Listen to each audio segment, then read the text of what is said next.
दिसंबर की आखिरी रात थी। शहर रोशनी से नहाया हुआ था।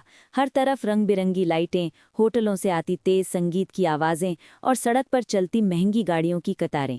लोग नए साल की उल्टी गिनती में डूबे थे। 3, 2, 1 हैप्पी न्यू ईयर।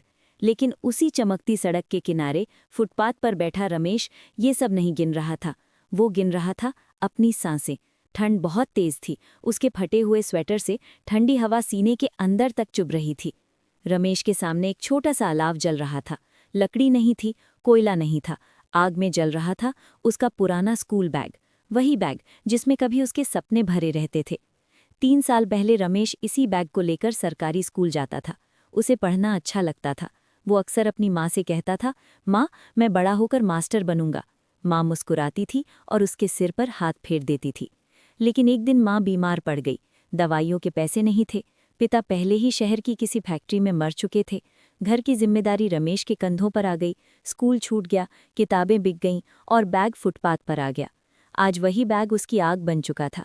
आग की लपटें उठी तो रमेश को अपनी किताबों के पन्ने याद आए। गणित की कॉपी जिसमें उसने सबसे पहले पूरे नंबर लाए थे।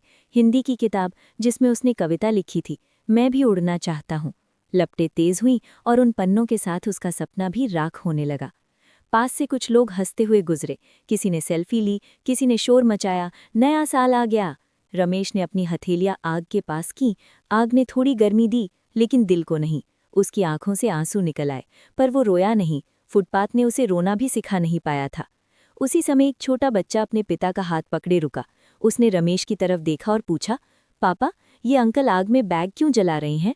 पिता कुछ पल चुप रहा, फिर बोला, ताकि ठंड से बच सकें। रमेश ने हल्की मुस्कान दी। वो सच पूरा नहीं था, पर काफी था।